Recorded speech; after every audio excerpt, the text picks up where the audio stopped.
आमल की एकादशी की कथा सुनने के बड़े व दुर्लभ चमत्कारी फायदे। मित्रों, सादर जय श्री कृष्ण। हमारे YouTube चैनल में आप सभी का बहुत बहुत स्वागत है। मैं हूं आपके साथ आचार्य धर्मेंद्र शास्त्री। आज हम आपको रंग भरी आमल की एकादशी की प्राचीन और दिव्य कथा सुनाने जा रहे हैं। हमारे इस वीडियो को आप अंत तक अवश्य देखिएगा और अंत तक पूरी कथा को जरूर सुनिएगा। किसी भी कथा को या महात्म को बीच में नहीं छोड़ना चाहिए, अन्यथा उसका पूर्ण फल प्राप्त नहीं होता है। फाल्गुन मास के शुक्ल पक्ष की एकादशी को आमल की एकादशी या रंग भरी एकादशी भी कहा जाता है। यह एकादशी होली से पहले आती है, इसलिए इस एकादशी का विशेष महत्व हो जाता है। साथ ही इस बार एकादशी का जो महापर्व है वो 17 मार्च 2019 रविवार के दिन है। इस दिन एक खास संयोग भी बन रहा है। रवि पुष्य नामक एक महासंयोग निर्मित हो रहा है। रविवार का दिन है, पुष्य नक्षत्र है, तो अपने आप में यह दिन सर्वोत्तम माना जाएगा। आमल की एकादशी रंग भरी एकादशी के दिन पूजा करके व्रत करना चाहिए एवं भगवान विष्णु जी का वरदान इससे प्राप्त होता है। इस दिन आंवले के वृक्ष तथा भगवान विष्णु जी की पूजा की जाती है। साल भर में लगभग 24 एकादशी आती है। सनातन हिंदू धर्म में एकादशी का सबसे महत्वपूर्ण स्थान होता है। जब अधिक मास या मल मास आता है तब इनकी संख्या बढ़ करके 26 हो जाती है। इस बार आमल की एकादशी, जिसे रंग भरी एकादशी कहा जाता है, वह 17 मार्च 2019 रविवार के दिन है। इसे आंवला एकादशी के रूप में भी मनाया जाता है। जिस तरह शास्त्रों में नदियों में गंगा को सर्वोत्तम स्थान प्राप्त है, ठीक उसी तरह आंवले को भी पेड़ों में, वृक्षों में सबसे महत्वपूर्ण स्थान दिया गया है। इस दिन व्रत करके पूजा पाठ करने से विष्णु और माता महालक्ष्मी का वरदान प्राप्त होता है। ऐसा कहा जाता है कि आमल की एकादशी के व्रत को जो कोई भी श्रद्धा भक्ति से करता है या फिर कथा को सुनता है, उसके घर में 10 दिशाओं से महालक्ष्मी का आगमन होता है। इस दिन आंवले के वृक्ष तथा भगवान विष्णु जी की पूजा की जाती है। इससे आपके बच्चों के जीवन में उनको उन्नति प्राप्त होती है, उच्च पद की प्राप्ति होती है। संतान की उन्नति के लिए, संतान प्राप्ति के लिए भी आमल की एकादशी का अपने आप में महत्वपूर्ण स्थान है। भगवान विष्णु ने कहा है कि जो प्राणी स्वर्ग और मोक्ष प्राप्ति की कामना रखते हैं, उनके लिए फाल्गुन मास के शुक्ल पक्ष में जो पुष्य नक्षत्र में एकादशी आती है, उस एकादशी का व्रत अत्यंत श्रेष्ठ माना जाता है। इस एकादशी को आमल की एकादशी के नाम से माना जाता है। इस दिन व्रत रखने से मनुष्य की समस्त मनोकामनाएं तत्काल पूर्ण हो जाती है। उसके जीवन में कभी भी कोई कठिनाई नहीं आती है और वह जीवन के हर क्षेत्र में निरंतर आगे बढ़ता है। इस दिन मंदिर जाना चाहिए तथा गौ माता को भोजन भी करवाना चाहिए। मन, वचन तथा कर्म से किसी को कष्ट नहीं देना चाहिए। अहिंसा का पालन करना चाहिए। यदि आप चाहें तो किसी विशेष उद्देश्य की पूर्ति हेतु पूजा का संकल्प करके व्रत को रख सकते हैं। आमल की एकादशी के दिन गौ दान करने से जो है विशेष पुण्य की प्राप्ति होती है। या आमल की एकादशी का व्रत करना या फिर आमल की एकादशी की कथा को सुनना 1000 गौ दान का फल प्राप्त होता है और इससे जीवन में अक्षय पुण्यों की प्राप्ति होती है। आमल की एकादशी के दिन प्रातःकाल आपको जल्दी उठना चाहिए और स्नान ध्यान करने के बाद सबसे पहले भगवान के सामने बैठ करके दीपक जलाना चाहिए और हाथ में जल लेकर के तुलसी पत्र रख करके संकल्प करना चाहिए। संकल्प में बोलना चाहिए कि हे प्रभु, आज मैं आपकी प्रसन्नता के लिए, माता महालक्ष्मी की प्रसन्नता के लिए आमल की यानी रंग भरी एकादशी का व्रत करूंगा और कथा का श्रवण भी करूंगा और व्रत निराहार रहकर करूंगा। यदि आप चाहें, आपसे नहीं बन सका तो आप फलाहार लेकर व्रत करें, या फिर आप यदि बुजुर्ग है, रोगी है या फिर बाल अवस्था में हैं, बच्चे हैं, तो आप एक समय भोजन करके भी इस व्रत को कर सकते हैं।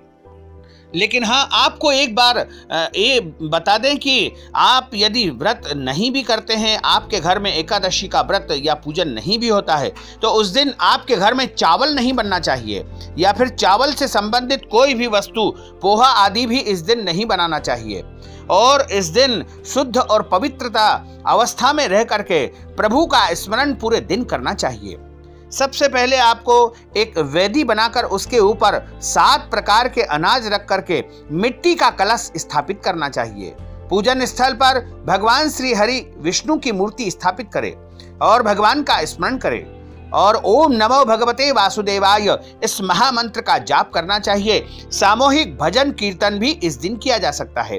रात्रि जागरण भी इस दिन कर सकते हैं।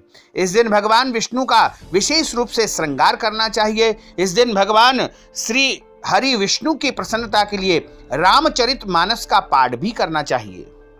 पूरे दिन निराहार या फलाहार रहकर के व्रत रखना चाहिए और अगले दिन शुभ मुहूर्त में प्रातः लगभग 7 बजे से लेकर के 10 बजे के पहले पहले ब्राह्मणों को भोजन का दान या अन्न दान या आटा या अन्न संबंधी भोजन संबंधी दान करके ही खुद भोजन करके व्रत का पारणा करना चाहिए। व्रत का पारणा का अर्थ होता है व्रत का समापन करना। इसलिए यदि आप व्रत का पारणा अगले दिन सुबह नहीं करते हैं तो आपको व्रत का पूर्ण फल प्राप्त नहीं होगा। और एकादशी के दिन श्रद्धा तथा समर्पण पूर्वक व्रत तथा पूजा से भगवान श्री हरि विष्णु प्रसन्न होते हैं एवं समस्त मनवांछित कार्य आपके पूर्ण हो जाते हैं। तो इस विधि से आप व्रत करें और कथा को जरूर सुने। यदि आप व्रत करते हैं या व्रत नहीं भी करते हैं तो भी आपको इस एकादशी की कथा अवश्य ही सुनना चाहिए, क्योंकि आमल की एकादशी की कथा सुनने मात्र से ही 10 दिशाओं से कई प्रकार की लक्ष्मी आपके घर आने लगती है। कई प्रकार की लक्ष्मी से अर्थ है जैसे कि धन लक्ष्मी, स्वर्ण लक्ष्मी, अन्न लक्ष्मी या अन्य प्रकार की जो वैभव होता है, स्थायी समृद्धि होती है, वो आपके घर में आने लगती है। आमल की एकादशी की प्राचीन कथा जो धर्म ग्रंथों में बताई गई है वह इस प्रकार है। बोलिए गोपाल कृष्ण भगवान की जय, श्री वृंदावन बिहारी लाल की जय। सच्चिदानंद रूपाय विश्वोत्पत्त्यादि हेतवे तापत्रय विनाशाय श्री कृष्णाय वयं नमः। ब्रह्म पुराण में मानधाता और वशिष्ठ संवाद में फाल्गुन मास के शुक्ल पक्ष की आमल की एकादशी का महात्म इस प्रकार वर्णित हुआ है। एक बार की बात है, मानधाता जी ने वशिष्ठ ऋषि से प्रार्थना की, हे ऋषिवर, यदि आप मुझ पर प्रसन्न है तो मुझे जो है कृपा करके कोई ऐसा व्रत बतलाइए जिसका पालन करने से मुझे वास्तविक कल्याण की प्राप्ति हो। इसके उत्तर में वशिष्ठ ऋषि ने प्रसन्न चित्त होकर के कहा, हे राजन, मैं आपको शास्त्र में एक गोपनीय रहस्यपूर्ण और प्राचीन कल्याणकारी व्रत सुनाता हूं। इस कथा को सुनने मात्र से समस्त वैभव आपको प्राप्त हो जाएगा और जीवन की समस्त बुराइयां, समस्त पाप नष्ट हो जाएंगे। हे राजन, इस व्रत का नाम आमल की एकादशी व्रत है। यह व्रत बड़े से बड़े पापों का नाश करने वाला है।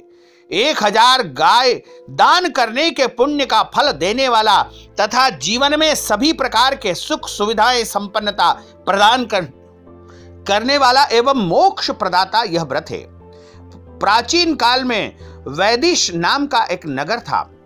वहां पर ब्राह्मण, क्षत्रिय, वैश्य तथा शूद्र वर्ण के लोग बड़े ही सुखपूर्वक निवास करते थे। वहां के लोग स्वाभाविक रूप से स्वस्थ तथा हष्टपुष्ट थे। हे राजन, उस नगर में कोई भी मनुष्य पापात्मा अथवा नास्तिक नहीं था। इस नगर में जहां तहां वैदिक कर्म का अनुष्ठान हुआ करता था। वेद ध्वनि से यह नगर गूंजता ही रहता था। उस नगर में चंद्रवंशी राजा राज्य करते थे। इसी चंद्रवंशी राजवंश में एक चैत्ररथ नाम के धर्मात्मा तथा सदाचार पूर्वक पालन करने वाले, प्रजा का हित करने वाले राजा ने जन्म लिया। यह राजा बड़े ही पराक्रमी हुए, साथ ही शूरवीर, धनवान, भाग्यवान तथा शास्त्रज्ञ भी थे। इस राजा के राज्य में प्रजा को बड़ा ही सुख था। सारा वातावरण अनुकूल था। यहाँ की सारी प्रजा भगवान विष्णु की भक्ति में परायण थी। सभी लोग एकादशी का व्रत भी करते थे। इस राज्य में कोई भी दरिद्र अथवा गरीब नहीं देखा जाता था। इस प्रकार प्रजा के साथ राजा अनेक वर्षों तक सुखपूर्वक राज्य करते रहे। एक बार फाल्गुन मास के शुक्ल पक्ष की द्वादशी संयुक्ता आमल की एकादशी आई। यह एकादशी महाफल को देने वाली है।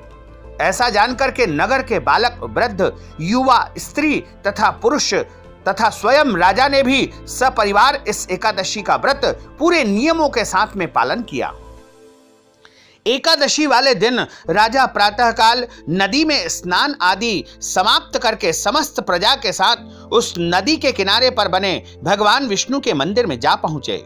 उन्होंने वहां दिव्य गंध अक्षत पुष्प से सुवासित जलपूर्ण कलश, छत्र, वस्त्र, पादुका आदि पंच रत्नों के द्वारा सुसज्जित करके भगवान की स्थापना की। इसके बाद धूप दीप प्रज्वलित करके आमल की अर्थात आंवले के साथ भगवान श्री परशुराम जी की भी पूजा की और अंत में प्रार्थना की कि हे भगवान, हे परशुराम जी, हे रेणुका के सुख वर्धक, हे मुक्ति प्रदाता, आपको नमस्कार है।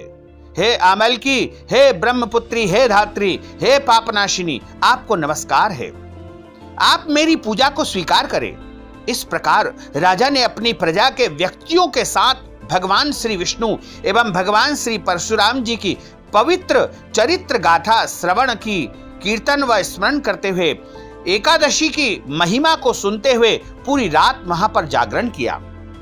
जब राजा रात्रि के समय, शाम के समय वहां पर अपनी प्रजा के साथ भजन कीर्तन कर रहा था, उसी समय शाम के समय एक शिकारी शिकार करता हुआ वहां आ पहुंचा। जीवों की हत्या करके वह दिन व्यतीत करता था। दीपमालाओं से सुसज्जित तथा बहुत से लोगों द्वारा एकत्रित होकर हरि कीर्तन करते हुए, रात्रि जागरण करते हुए देख करके शिकारी सोचने लगा कि यह सब क्या हो रहा है। शिकारी के पिछले जन्म के पुण्य का उदय होने पर वहां एकादशी व्रत करते हुए भक्तजनों का उसने दर्शन किया। उनको सबको देखा। कलश के ऊपर विराजमान भगवान श्री दामोदर जी के उसने दर्शन किए तथा वहां अचानक एकाएक वह बैठ गया और भगवान श्री हरि के चरित्र गाथाओं को और उनकी कथा को श्रवण करने लगा। भूखा प्यासा होने पर भी एकाग्र मन से एकादशी व्रत के महात्म की कथा तथा भगवान श्री हरि की महिमा श्रवण करते हुए उसने रात भर वहां पर जागरण किया। प्रातः काल होने पर राजा अपनी प्रजा के साथ अपने नगर में चला गया तथा शिकारी भी अपने घर वापस गया और समय पर उसने जाकर के भोजन किया। कुछ समय व्यतीत हुआ। उसके बाद शिकारी की उम्र पूरी हो गई और उसकी मृत्यु हो गई। तो अनायास एकादशी व्रत पालन करने तथा एकादशी तिथि में रात्रि जागरण करने के प्रभाव से उस शिकारी ने दूसरे जन्म में विशाल धन संपदा, सेना, सामंत, हाथी, घोड़े, रथों से पूर्ण जयंती नाम की नगरी में विद्रुरथ नामक राजा के यहाँ पुत्र के रूप में जन्म लिया। वह सूर्य के समान पराक्रमी, पृथ्वी के समान क्षमाशील, धर्मनिष्ठ, सत्यनिष्ठ एवं अनेक सद्गुणों से युक्त होकर के भगवान विष्णु की भक्ति करता हुआ तथा 1 लाख गांवों का आधिपत्य करता हुआ वह जीवन व्यतीत करने लगा। वह बड़ा दानी था। इस जन्म में उसका नाम था वसुरथ। एक बार वह शिकार करने के लिए वन में गया और मार्ग में भटक गया। वन में घूमते घूमते थका हारा, प्यास से व्याकुल होकर अपनी बाहों का तकिया बनाकर जंगल में सो गया। उसी समय पर्वतों में रहने वाले मलेच्छ यवन सोए हुए राजा के पास आकर राजा की हत्या की चेष्टा करने लगे। वे राजा को शत्रु मान करके उनकी हत्या करने पर तुले थे। उन्हें कुछ ऐसा भ्रम हो गया कि ये वही व्यक्ति है जिसने हमारे माता पिता, पुत्र पौत्र आदि को मारा था। किंतु आश्चर्य की बात है कि उन लोगों द्वारा फेंके गए अस्त्र शस्त्र राजा को न लग करके उसके इर्द गिर्द ही गिरते रहे। राजा को खरोच तक नहीं आई। जब उन लोगों के अस्त्र शस्त्र समाप्त हो गए तो वे सभी भयभीत हो गए तथा एक कदम भी आगे नहीं बढ़ा सके। सबने तभी देखा, उसी समय राजा के शरीर से दिव्य गंध युक्त अनेक आभूषणों से आभूषित एक परम सुंदरी देवी प्रकट हुई। वह भीषण भ्रकुटी युक्ता क्रोधित नेत्रा देवी क्रोध से लाल पीली हो रही थी। उस देवी का यह स्वरूप देख करके सभी यवन इधर उधर भागने लगे, दौड़ने लगे। परंतु उस देवी ने हाथ में चक्र लेकर के एक क्षण में ही सभी म्लेच्छों को, यवनों को मार डाला। तब राजा की नींद खुली तथा उसने यह भयानक हत्याकांड देखा तो वह आश्चर्यचकित हो गया, साथ ही वह डर गया। उस भीषण आकार वाले म्लेच्छों को मरा देख करके राजा विस्मय के साथ सोचने लगा कि मेरे इन शत्रुओं को मार करके मेरी रक्षा किसने की है। यहां मेरा ऐसा कौन हितैषी मित्र है, जो भी हो मैं उसके इस महान कार्य के लिए उसका बहुत बहुत आभार एवं धन्यवाद ज्ञापन करना चाहता हूं। उसी समय आकाश से आकाशवाणी होती है कि भगवान केशव को छोड़ करके भला शरणागत की रक्षा करने वाला और कौन हो सकता है। अतः शरणागत रक्षक, शरणागत पालक श्री हरि ने ही तुम्हारी रक्षा की है। राजा उस आकाशवाणी को सुन करके बड़ा प्रसन्न हुआ, साथ ही भगवान श्री हरि के चरणों में अति कृतज्ञ होकर के वह गिर पड़ा और भगवान का भजन करते हुए अपने राज्य में वापस लौट गया। और इस प्रकार प्रभु की कृपा से उसको अच्छा और सुखमय जीवन प्राप्त हुआ और सभी प्रकार के सुख उसने भोगे और हजारों वर्ष तक उसने जो है बिना किसी बाधा के, बिना किसी व्यवधान के और सुखपूर्वक पृथ्वी पर राज्य किया। और जब उसका अंत समय आया तो उसको वैकुंठ लोक की प्राप्ति हो गई, स्वर्ग लोक की प्राप्ति हो गई, मोक्ष पद उसे प्राप्त हो गया।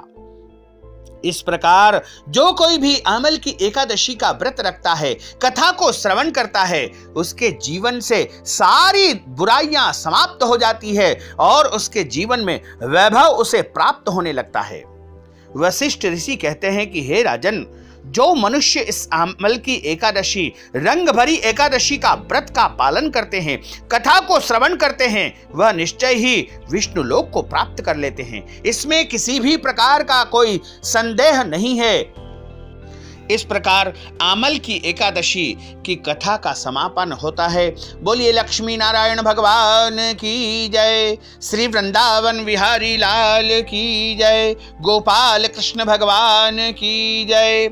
अच्युतम केशवम राम नारायणम कृष्ण दामोदरम वासुदेवम हरे, श्रीधरम माधवम गोपिका वल्लभम, श्री जानकी नायकम श्री रामचंद्रम भजे, जानकी मनोहरम सर्वलोक नायकम, श्री शंकरादिसेवितम पुण्य नाम कीर्तनम, श्री राम राम राम राम राम नाम तायकम, रामा कृष्णा वासुदेवा भक्ति मुक्तिदायकम, रामा कृष्णा वासुदेवा भक्ति मुक्तिदायकम, रामा कृष्णा वासुदेवा भक्ति मुक्तिदायकम, रामा कृष्णा वासुदेवा भक्ति मुक्तिदायकम, रामा कृष्णा वासुदेवा भक्ति मुक्तिदायकम, रामा कृष्णा वासुदेवा भक्ति मुक्तिदायकम। बोलिए श्री वृंदावन बिहारी लाल की जय, गोपाल कृष्ण भगवान की जय, मोर मुकुट बंसी वाले की जय। नमः पार्वती पतये, हर हर महादेव हर। मित्रों, आप सभी से हमारा विनम्र अनुरोध है कि इस दिव्य और प्राचीन ज्ञानवर्धक कथा को अधिक से अधिक लोगों को शेयर करिएगा और हमारे इस ज्ञानवर्धक वीडियो को लाइक भी करिएगा। कमेंट बॉक्स में प्रभु का नाम जरूर लिख दीजिएगा, जिससे प्रभु का स्मरण और प्रभु की कृपा आपके ऊपर बनी रहेगी। इस प्रकार हमारे इस वीडियो को आप अधिक से अधिक लोगों तक भेज दीजिएगा। और यदि आपने अभी तक आपके और हमारे YouTube चैनल को सब्सक्राइब नहीं किया है तो अभी और इसी समय सब्सक्राइब अवश्य कर लीजिए। आपको और आपके पूरे परिवार को सादर जय श्री कृष्ण, सादर धन्यवाद।